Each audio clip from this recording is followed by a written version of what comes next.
Hello, everybody. I'm Andrew Zimmern, and it's a pleasure to be here with all of you today.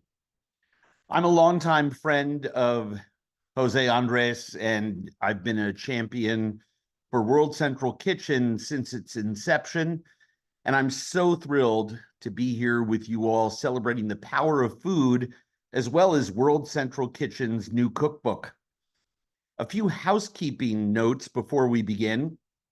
If you have questions, please share them in the Q&A feature. Members of the World Central Kitchen team are monitoring, and we'll answer as many questions as we can towards the end of our conversation.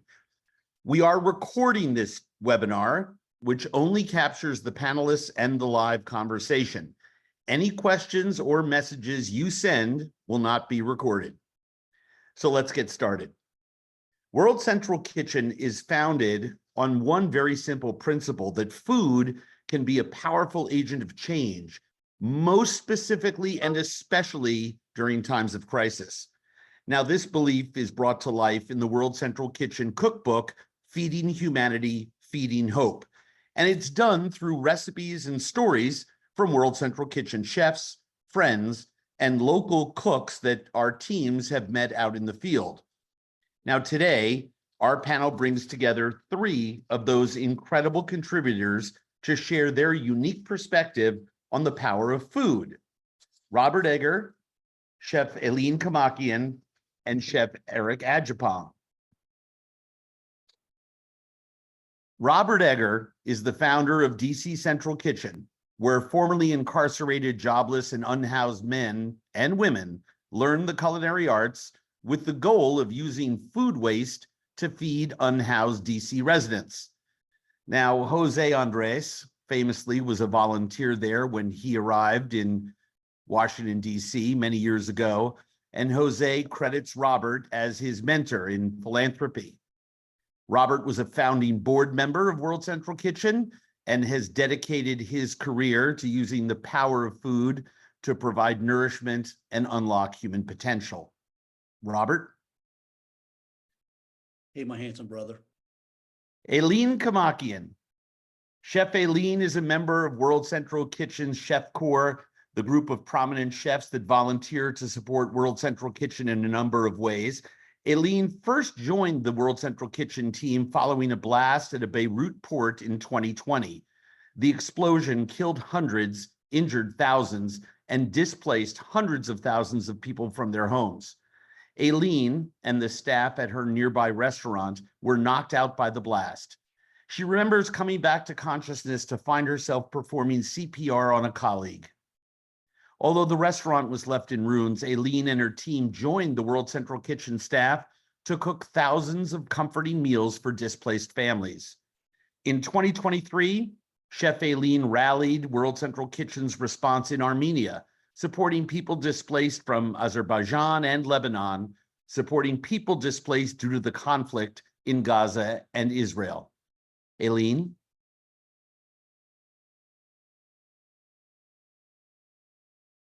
Thank you, Chef. You're welcome. Turn on your video so we can see you. Yeah, he doesn't want. It doesn't like me. Lovely, lovely to see you. Thank you. And finally, Eric Adjepong. Eric Adjepong is an early member of World Central Kitchen's Chef Corps who first became involved during World Central Kitchen's response to the cyclone in Beira, Mozambique in 2019.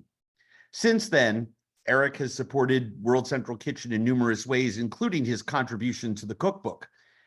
Eric has a deep expertise in nutrition and has been a leading champion of the cuisine of the African diaspora in the United States.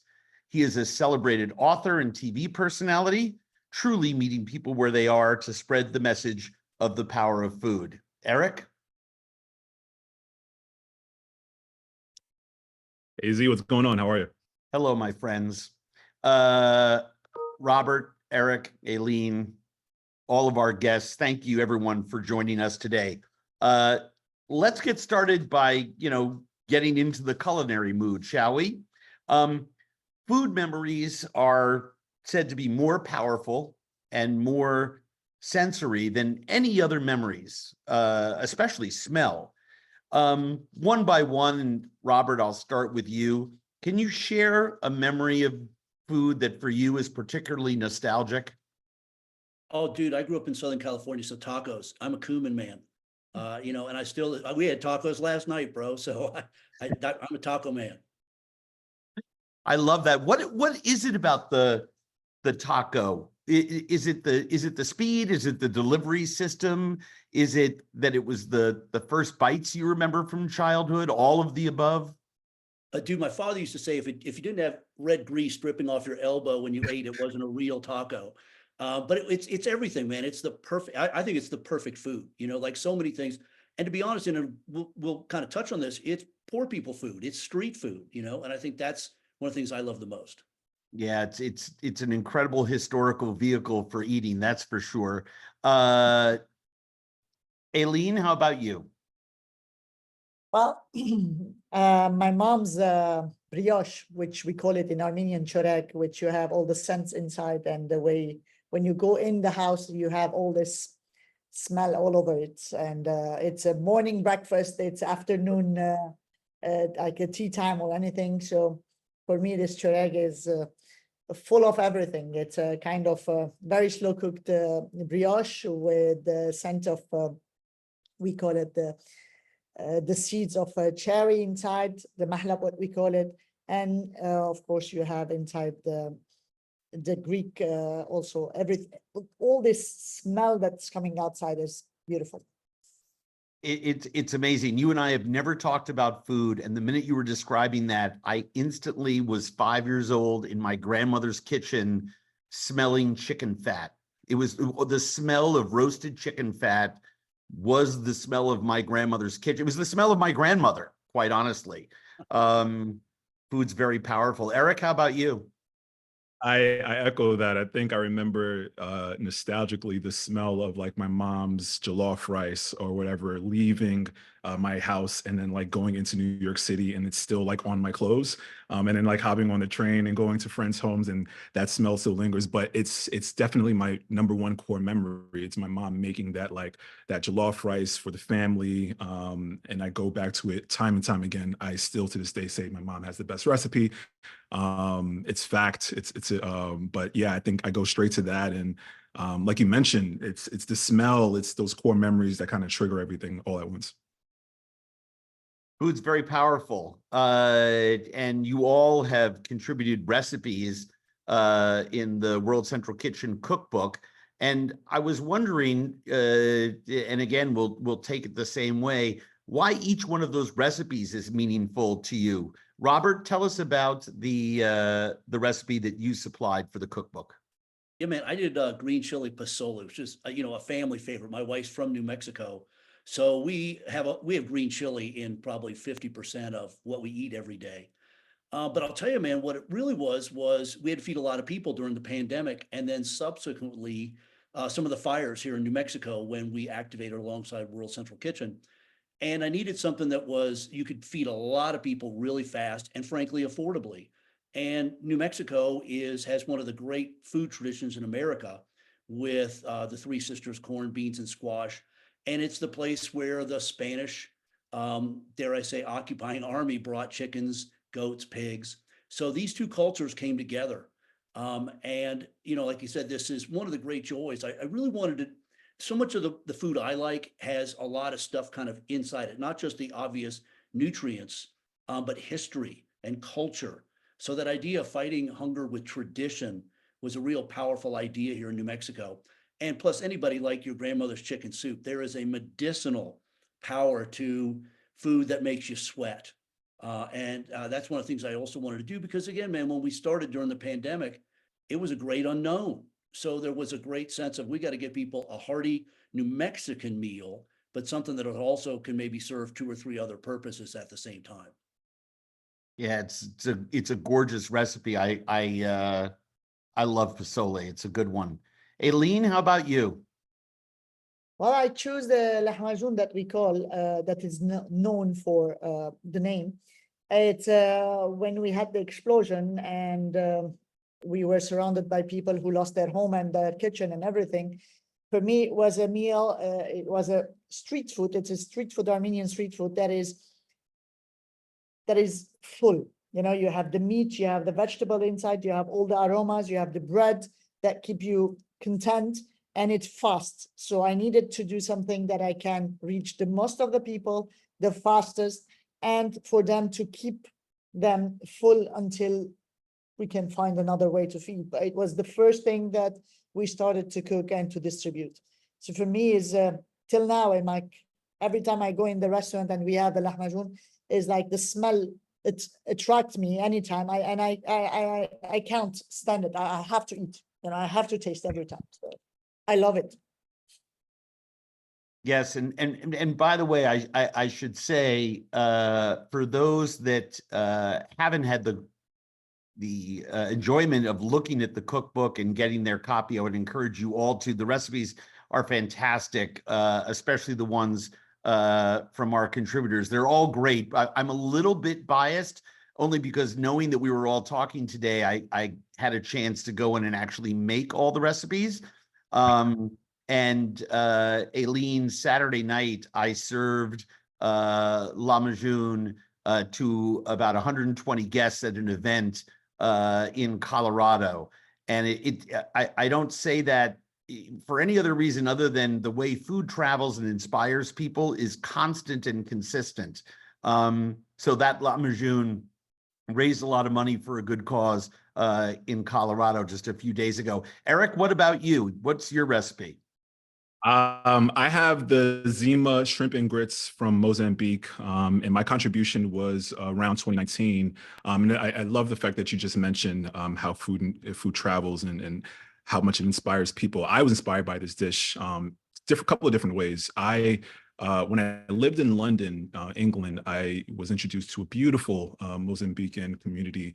One of my good friends now, to this day, lives in affectionately called Mars.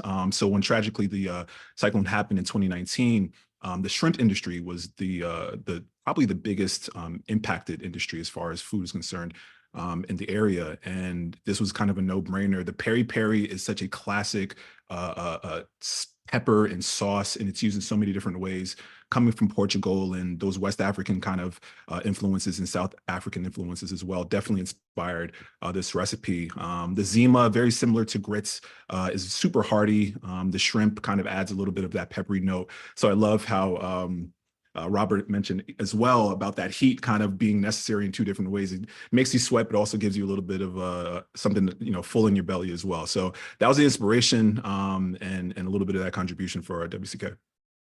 You know, Eric, you said something that I think is important to follow up on. You know, several people have all made mention of the way food moves. Most people, when you say the word shrimp and grits to them, they think, you know, South Carolina, right? Yeah. They think of coastal communities in the Southern Atlantic states. There's obviously the most horrible part of our country's history is wrapped up in, you know, the agrarian economy that birthed it by enslaving people from Africa. Food moved even then at that time too. And this recipe, when you eat it, like so many others, is a taste of both bitterness and joy and happiness, isn't it? Yeah, definitely, for sure. I mean, there is a story to tell, and I think it'd be ignorant on all of our parts to kind of ignore but the backstories behind the food and how it travels and, you know, as you mentioned, how it grew economies. So yes, it is, you know, a little bit of a sad story to tell, but I think it's super important to tell because it is our history. It is our lineage. I think about shrimp and grits. I think about American food. I can't necessarily think about American food without it. So there's a story behind it, and I think the people and the hands that kind of made it are super important to acknowledge as well. Yeah, last editorial comment from the cheap seats over here. You know, the it is, we do need to honor where food comes from, right? And when someone says what's American food, it is the food that came from south of what is currently the United States, in the southwestern part of our country where Robert is, in the southeastern part of the United States where the food literally came from Africa, floated into this country along with food from the Caribbean. Those two things sort of birthed American cuisine, and it continues to be reformulated and rebirthed with waves of immigrant culture that comes here and creates this wonderful melting pot. Were there other recipes, Eric, that you considered that you can tell us about while you're unmuted? Oh, wow. Definitely jollof rice for sure. That would be a classic to go to, and I think that a lot of people enjoy. But I definitely wanted to invoke a little bit of the things outside of what normally people I think about when it comes to African food. There's a lot of coastal influences. There are a lot of like vegetal influences. Most of the food is plant-based. Most of the food is come from the seafood as well, comes from the sea as well. So I definitely wanted to celebrate that in the book. And, you know, whether it had been jollof rice and maybe another pairing with seafood or mussels or clams, or this kind of zima and shrimp and grits, I think that was the direction that I definitely wanted to go in. Robert, how about you? Was there another recipe that you considered that you can tell us about? Yeah, man. Well, you know, again, it's interesting because there is kind of a monolithic, if I may, kind of streak through New Mexican food, but it's divided by red chili and green chili. And there are, you know, people are red, people are green, or Christmas, you know, one of the, you know, but green chili stew, I'd love to put in a red chili thing there because I know there are people who'd love to hear about it, but green chili stew is another, I mean, again, deep, hearty, historic staple in the state. And for those of you who are listening, you're really just replacing the corn, the pasoli, with potatoes. But they're both super easy, super hearty, super warm, and again, beloved by everyone in the state. You mentioned, you know, hearty, warm, beloved. Those are all attributes of the food that World Central Kitchen has to deliver into the communities that it's serving. Can you explain a little bit more about that to folks that may not understand how that ties together? Yeah, well, you know, it's funny, man. When we first started World Central Kitchen, there was a real big discussion, you know, because the historic model of kind of disaster relief was let's import food, but we all recognize that really destroys the local economy because you're taking all the money out of the local, or the chance for local farmers, local purveyors, local restaurateurs to recover. So early on, the culture was let's flip it all and really be the organization that goes in there specifically to both meet the immediate demand, but also rebuild the economy simultaneously by emphasizing you buy local, you hire local. And I think that's what really historically sets World Central Kitchen apart. But then to dig down a little bit deeper, it's really saying, look, we don't want to just come in and cook, you know, metaphorically our food.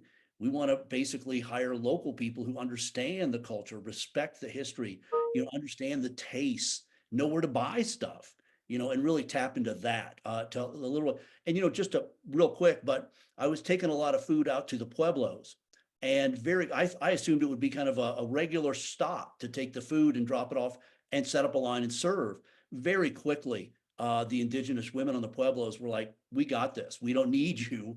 Just drop it off. We'll do everything else. And that's as it should be. And I think that's the power of World Central Kitchen. Buy local, support local, cook local, but again, really empower locals to take care of each other. And I guess just to clarify, you know, the idea of 7,000 portions of, you know, pulled pork mac and cheese being dropped into a crisis zone where nobody knows what that food is another definition of an empty calorie, right? People are just going to stare at it and say, we don't know what to do with this. Totally. And, you know, one thing and we can get into later if you want, but one of the things that's fascinating is when World Central Kitchen pops in, we oftentimes embrace a real seat of your pants, whatever you can get going as quickly as you can get going culture that normally in any other circumstances, the local health departments would be frantic. You know, they'd be like, whoa, you can't just set up a tent and start cooking for people.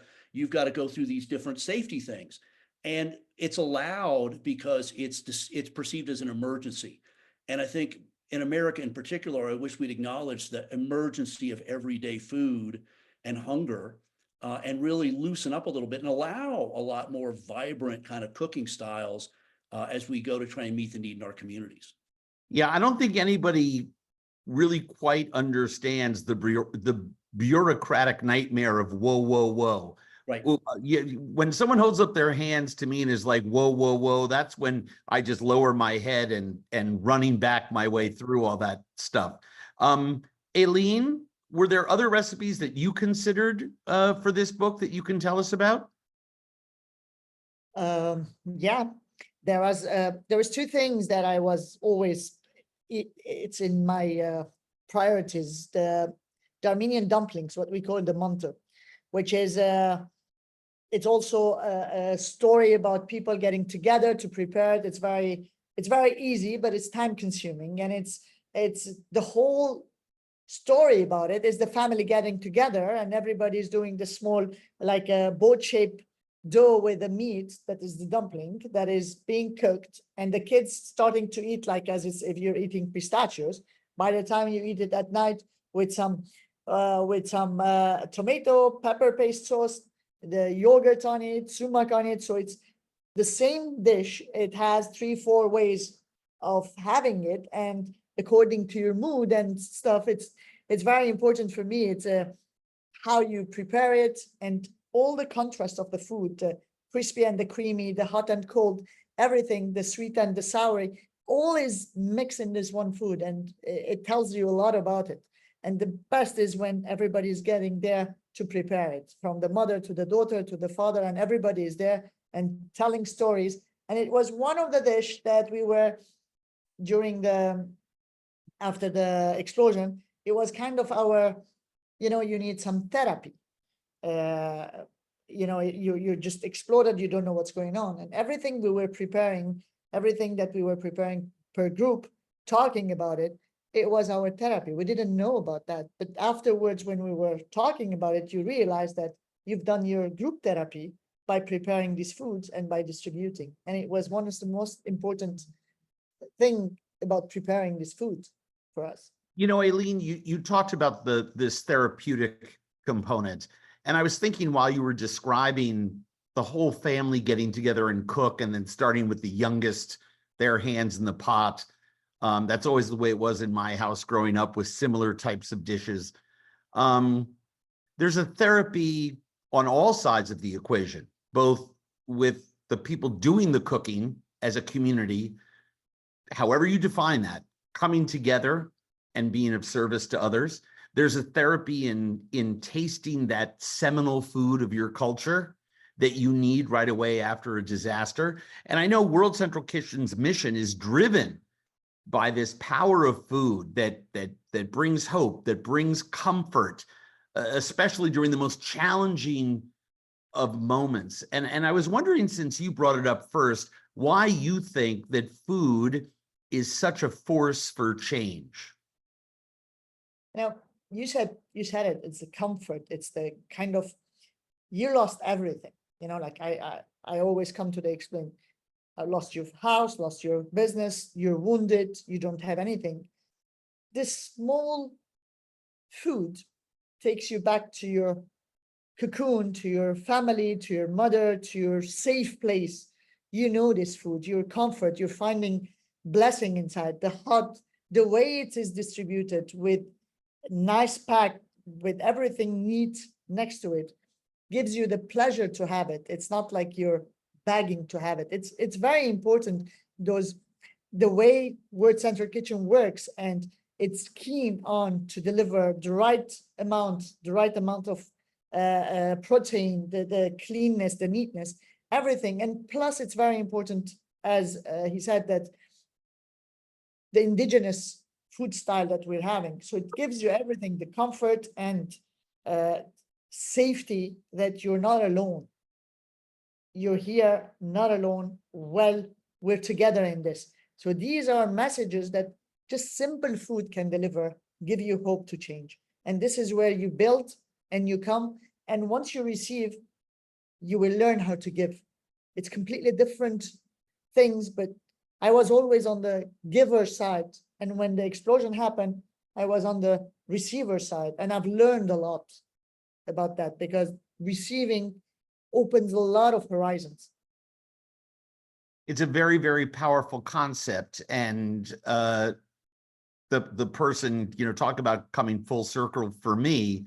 Robert, I'll ask you to elaborate on it, but you were obviously have mentored my activism and curiosity and joy of leadership, and have been such a beacon of light for me over the last 20 years.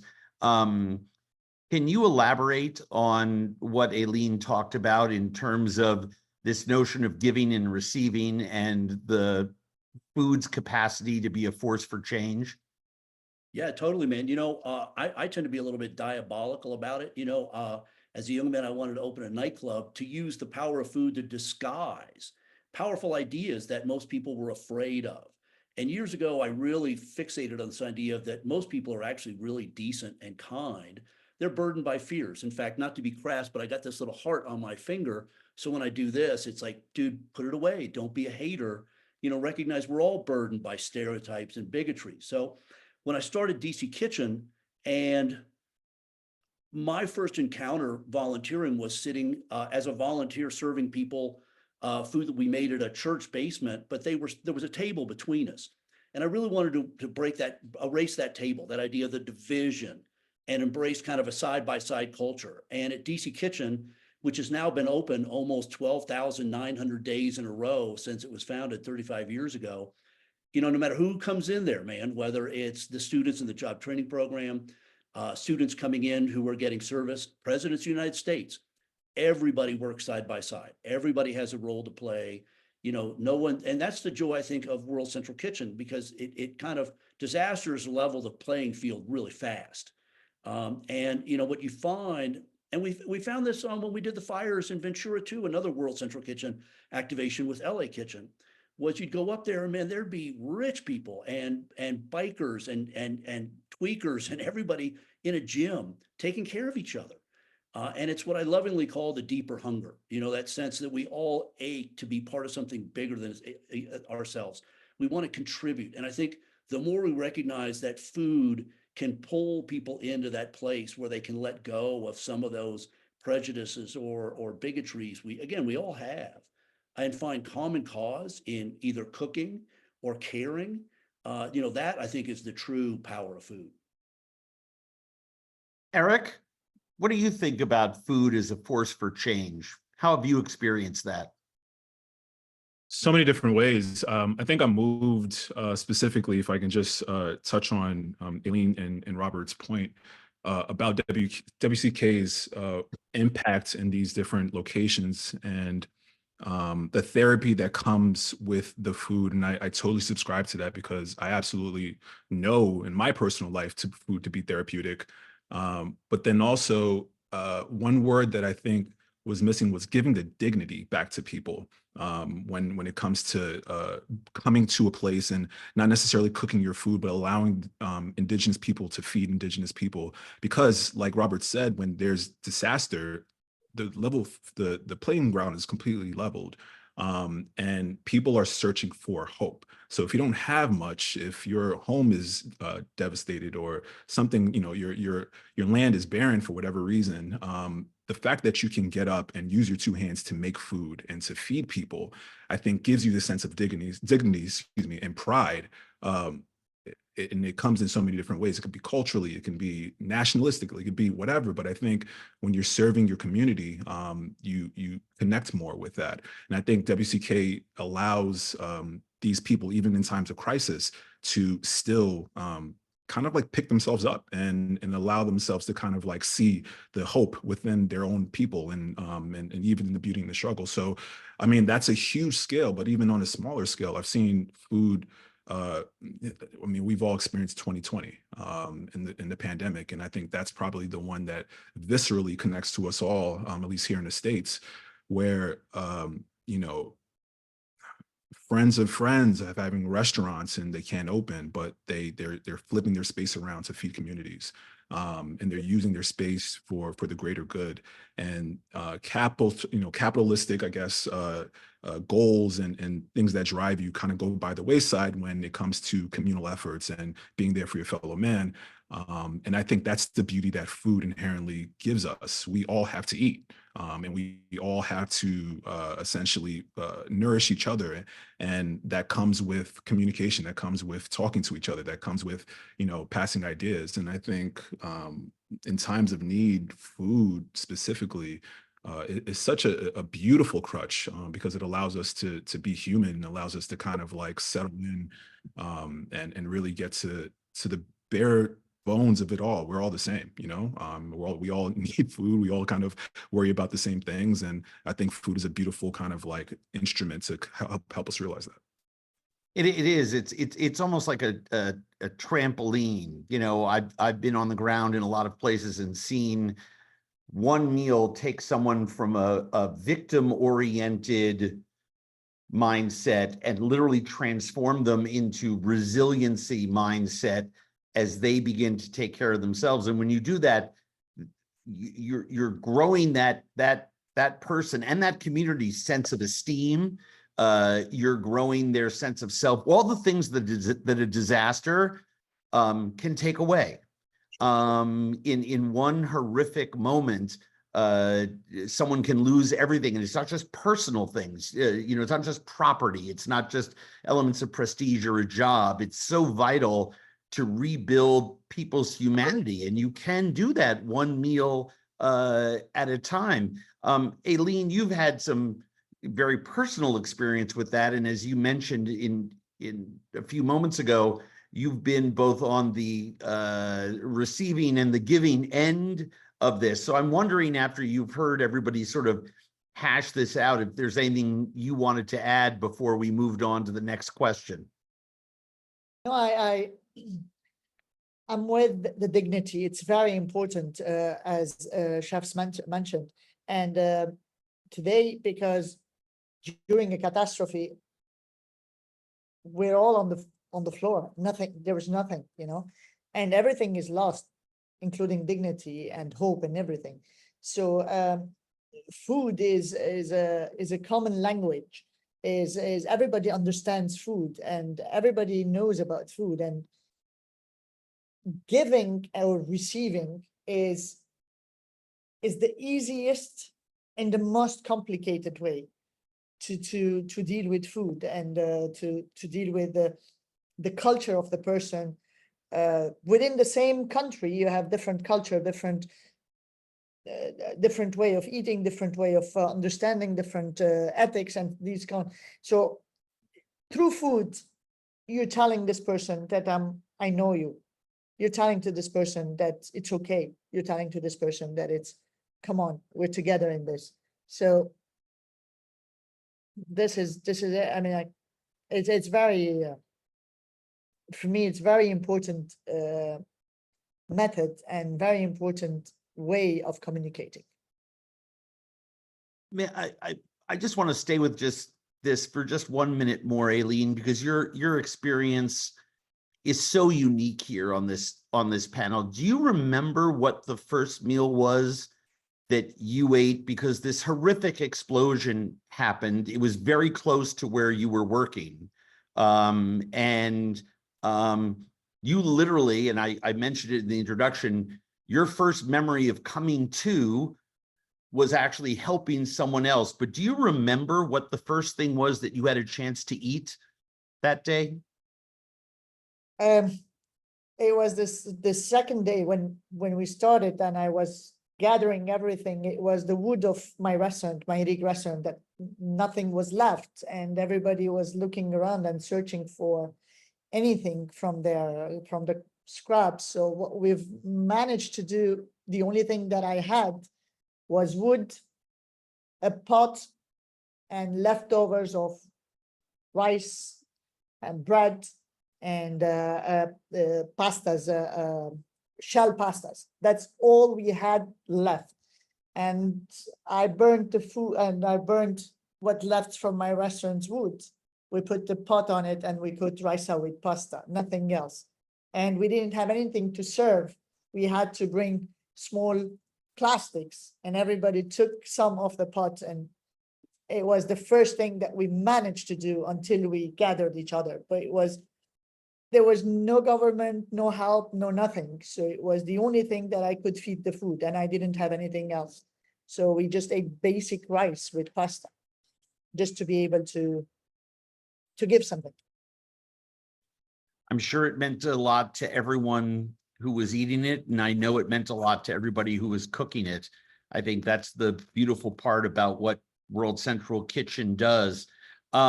Very quickly, because we only have a couple of minutes, I really want to get to audience questions, because there's so many great questions that I know that are coming into our WCK team, and I want to get to those audience questions right away. But the recipes in the book come from chapter headings that all represent a different World Central Kitchen value: urgency, hope, resilience. And your recipes lie in different chapters. And I was wondering if each of you briefly would just reflect on the value that your recipe lies in, what it means to you, what it means to your work with World Central Kitchen, outside of World Central Kitchen, wherever you want to take the answer. Eric, sorry to put you on the spot, but we started with you on the last one. We've come around, but what chapter was your recipe in? So resilience, the shrimp and grits is in the resilience chapter. And I think about resilience in so many different ways. The shrimp and grits recipe itself is a resilient recipe that has traveled West Africa, South Africa, through the diaspora to the American South, and through the generations, how many different hands and people that have made the food also have enjoyed the food, and how much of a staple it is right now. You can go to pretty much any USA country, any restaurant USA, especially in the South, and see some sort of version of that on the menu. And I think that in and of itself is resilient. The peri-peri and that peri-peri sauce itself is very resilient.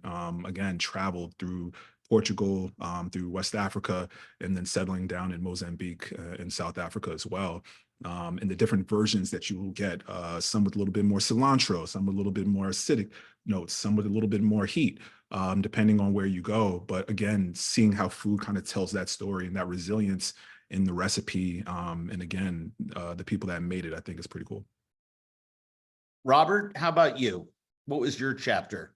Keep hope alive. I was a hope man. And you know what's interesting about these emergencies is oftentimes things that are revealed.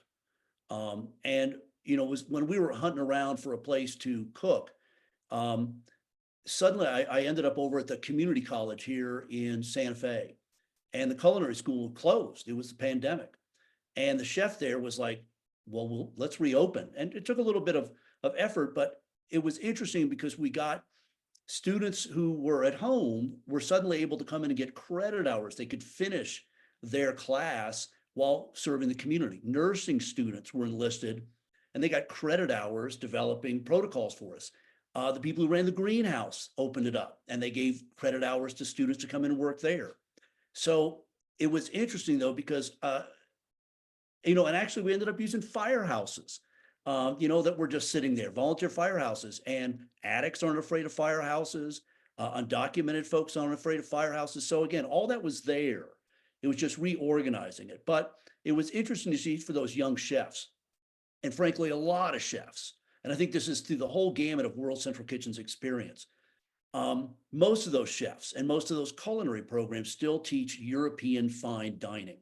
That's the basis. And the idea of success is a star, or 1, 2, 3, 8 restaurants. And I think what we're seeing now is a generation of chefs who want to be nutritional activists. And so I hope that what we might look to is a generation of people who maybe, or instructors who might look at their curriculum and say, look, you know, we have to actually arm an army, you know, give a generation of chefs graduating the tools they need to understand how do you order for 10,000? How do you cook outdoors? But again, that idea of, I'm hoping we can, while we honor the work of José and the World Central Kitchen team, I see a future in which there's tens of thousands of Josés out there ready to be activated in their own community. I think it's happening. I mean, I see it, and you know, as someone who goes and speaks at a lot of culinary academies and a lot of events and things, that is the topic people want to talk about. So I think it's literally transforming right now. And I know it's what young people ask me the most about. So, you know, thanks to a lot of people who put these ideas out there for folks to chew on. First and foremost, it is happening. Aline, what was your chapter, and can you talk about it for a minute? I think again, it was the resilience, because when Jose met me, I was fully injured, and I was still cooking. And he was telling me, watch it, because I was on my béquille. I couldn't walk, and I lost my hearing. And I was extremely wounded, and I was continuing to cook and to jump from one place to another. And it was the thing of, no matter what, this is not a way to shut us up. This was my thing, you know. You cannot shut us up. You cannot close my restaurant and the community restaurants and everything by your ways, by exploding, or by, we decide what to do. So it was the way of, we're here, we are cooking, and we will continue cooking, and this is it. And I promised Jose that I will open the restaurant, and as soon as I open, I will invite him. So it was the thing that we're reopening and we're redoing. And for me, lahmacun is something that is resilient as dish, because no matter how time passed, every time you don't have parsley, you'd have coriander, you don't have meat, you have mushrooms, you have, you know, it's a dish that no matter what is staying, and it's fulfilling and it's best. I love it. I love it. If you haven't had an opportunity, please post any questions that you have for the panel in the chat. Our WCK team members operating behind the scenes, by the way, huge, big round of applause for that group. It has taken folks many months and a lot of hard work to put this together and produce it so beautifully. I see all the emojis coming. It makes me feel really, really good. So a huge hug to all of our WCK teammates who are out there making this happen. Questions are being moderated. Our host, amazing job thus far. Thank you so much, AZ, as well. Please, but thank you. I have a couple questions already coming in that have been directed to me. The first one comes from Aiden. I love this question. You can't get through a José Andrés interview without him. By the way, I can do a José Andrés interview. I think I can literally do the whole thing. I can be a good substitute. I even do the accent pretty well. You can't get through a José Andrés interview without him quoting Robert's wise words. Quote, "Charity should not be about the redemption of the giver, but about the liberation of the receiver." Is that something that you thought of yourself? By the way, I have that tattooed in a very private place, Robert. Is that something you thought of yourself, or was that advice passed down to you? No, man, I appreciate the ask. That's one of the things you say when I'm an extemporaneous speaker, and I just said it, and I got off stage, and I'm like, dang, that was good. and I immediately Google it. It's like, man, that can't be mine. Somebody's got to have said that before. Nope. And lo and behold, it's, you know, but it's the power of spontaneity. And again, I spent 25 years working in the basement of the biggest shelter in America. And I think all of us are the same. We're all sinners. I need redemption as much as the next person, just not at the expense of another human. So the idea that we can rise together, that I think is what World Central Kitchen really builds on. You know, it reminded me like 20 something years ago when Jose first introduced me to you. You probably don't even remember. You know, Bizarre Foods wasn't even on, and I asked a question of you, and you shook your head and muttered and said, "Man, don't overthink it," and kind of walked away from me. And it was the best thing I needed to hear at the time, and I think it embodies a World Central Kitchen motif as well, which is don't overthink it. Just get some fire under a pot and start cooking. Don't question it. Just do it. And, you know, you have inspired a huge generation of leaders. You know how much I adore you. This question is for everyone from Lorraine. This cookbook arrived 4 years after Hurricane Dorian, and the first 2 recipes I cooked were those prepared for the people of the Abacos in the Bahamas. It was therapeutic, she writes. Have any of the authors returned to any sites of any disasters that have inspired their recipes? And I'll generalize that in general. Return to the site of any disaster in which you have worked? No right or wrong answer. Eric? No, I have yet to. I was in the Bahamas right before, but I've yet to visit. But my heart is still there with people that I love and cherish dearly. But I haven't yet to visit, and I would love to. Robert? Well, again, man, I'm sitting here just where I was in New Mexico. In fact, I look out the window and there's the firehouse that we served. So yeah, I mean, but it's interesting because one of the things I really took away from this is everyone eating together. And I think the anti-hunger movement has sadly used food to say, in effect, stand in line and I will feed you, come back tomorrow. And I wish that we had spent more time embracing what has been revealed through World Central Kitchen, which again is using food to get an entire community to eat side by side. Not just saying, it's based on economics. It doesn't matter. I wish I had said all those years of feeding the homeless in Washington, D.C., I wish I had really spent a significant amount of time just saying, I don't care. I don't care if you have money or not. If you just want a meal, if you just want to, it's because again, we forget the power of sitting next to someone and sharing a meal. That is so powerful. Aline? Well, I'm like Robert, the explosion has just happened here. I'm in the same place. So I've been living in the catastrophe place, and we always remember and we say, I hope we never see it again, or I don't wish it for anyone.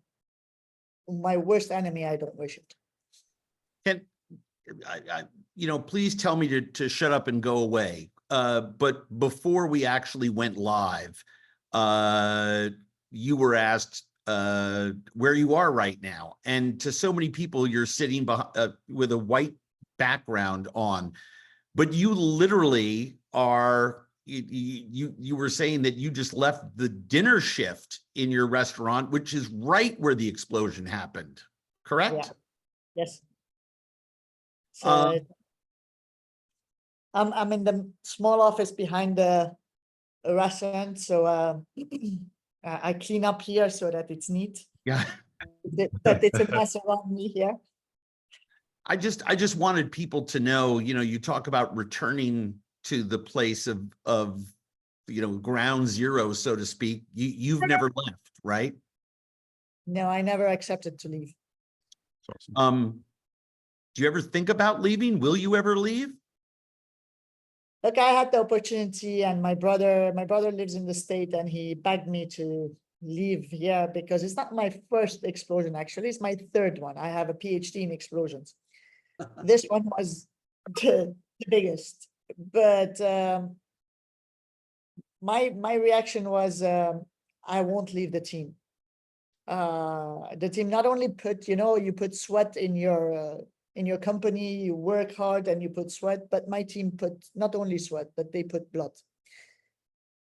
And I had 29 people who were injured. 9 of them is partially disabled. And I would never leave them. I don't know what that feels like. I imagine I know what that feels like, to be really honest with you, but I'm so inspired by hearing that. I've had the opportunity, because I travel so much, to go back to a lot of places where I've seen disaster. The biggest one for me was the tsunami that wiped out an entire side of the island in Samoa, not American Samoa, in Samoa. And almost every human being who doesn't look like me that's in the Samoa episode of Bizarre Foods passed away during that horrific tragedy. There was nowhere to go. It was a long beach and a cliff. And it's a dream of mine that I know in the next year and a half, 2 years, I'll be able to get back to Samoa to be there. But I have returned, speaking of feeding homeless people, Robert, I have returned to the building that I squatted when it was, just a dump on the Lower East Side, and lived in for a year as a homeless person with no electricity or anything like that.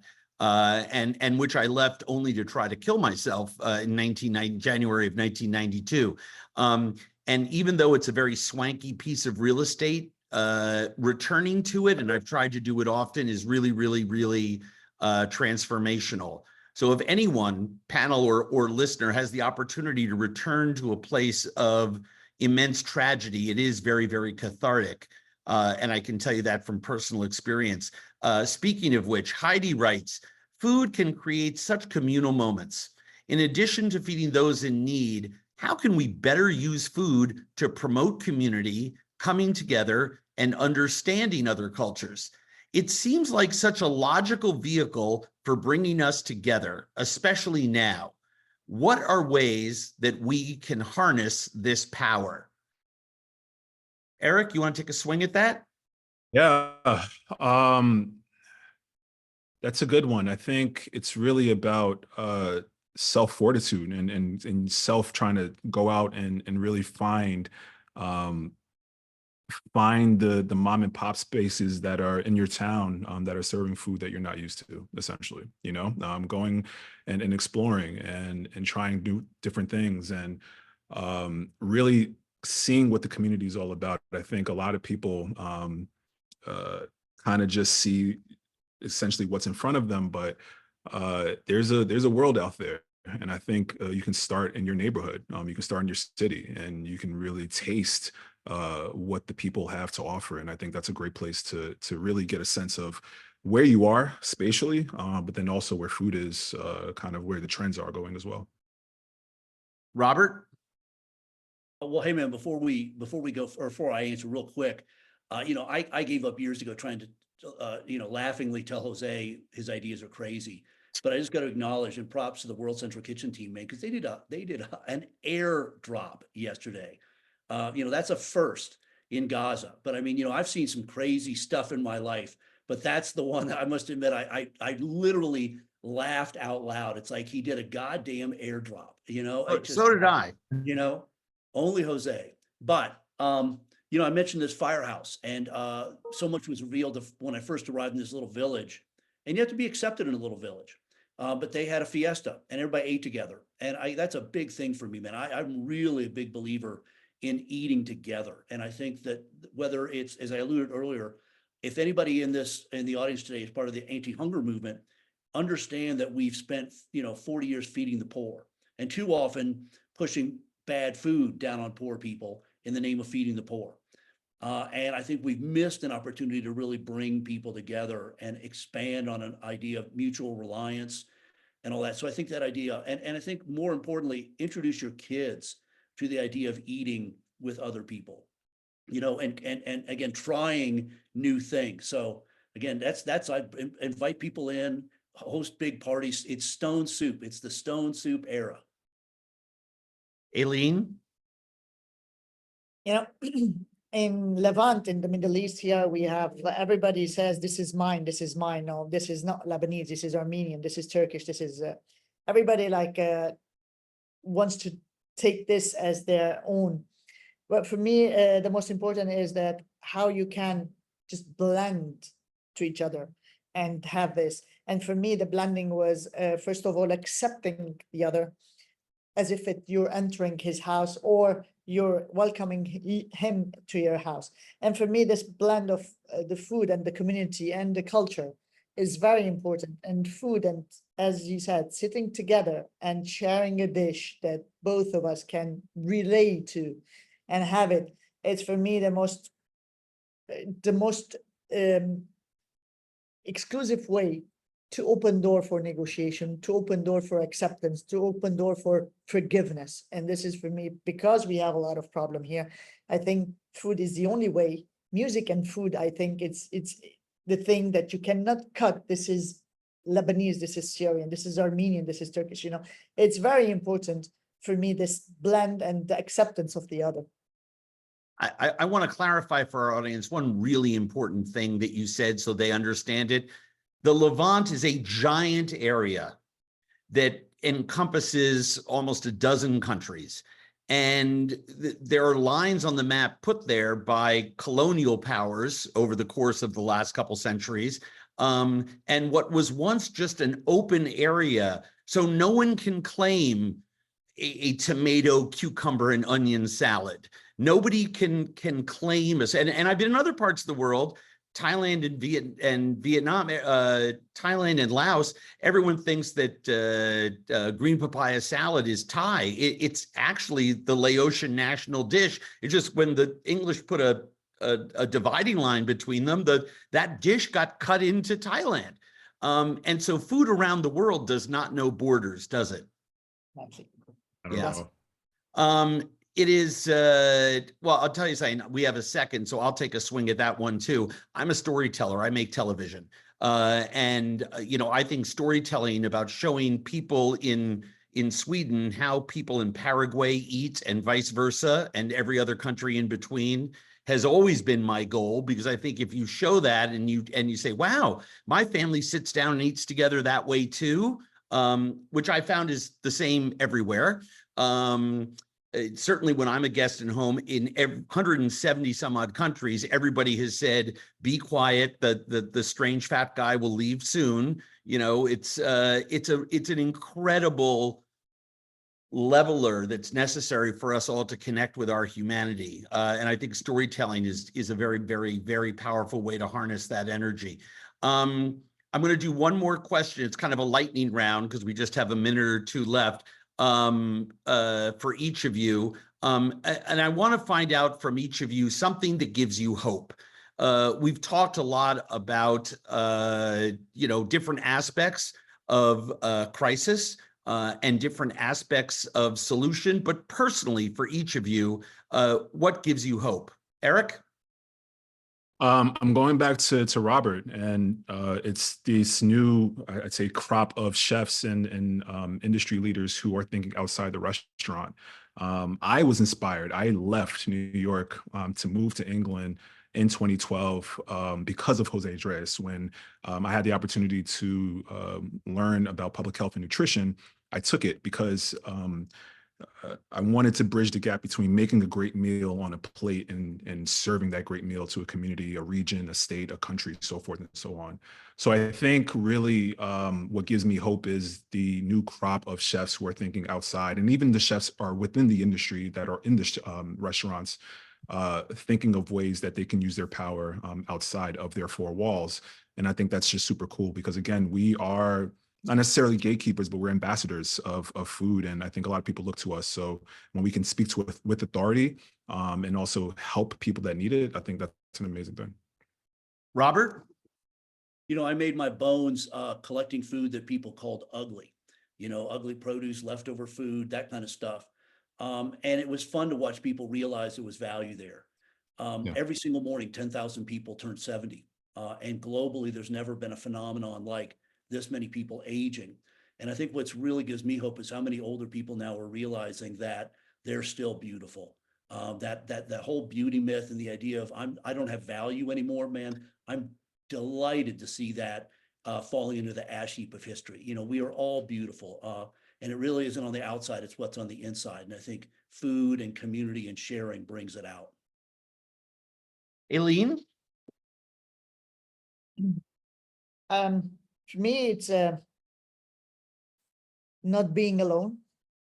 You know, like when the war Armenia started, just message Jose said, I need your help. My people is getting this. I'm going. And the word was, amigo, if you're going, I'm with you. That was it, you know, and the whole team was there in one day.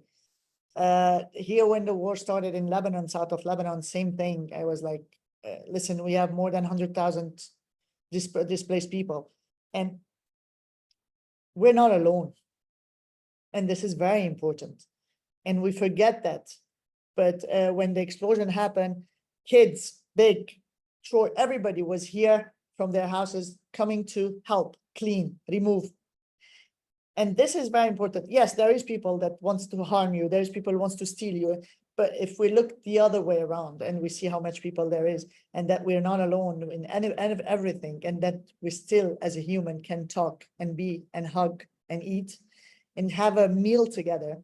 And this is, for me, it's very important. Very well said. What a delight it's been to talk to all of you. Thank everyone, our panelists, our behind the scenes staff, all of you who attended. Thank you all so much for being here. If you don't have a copy of the cookbook, visit wck.org/cookbook, wck.org/cookbook for information on purchasing and more ways to hear these incredible stories. Again, thank you to everyone and have a blessed rest of your day. Thank you. Thank you.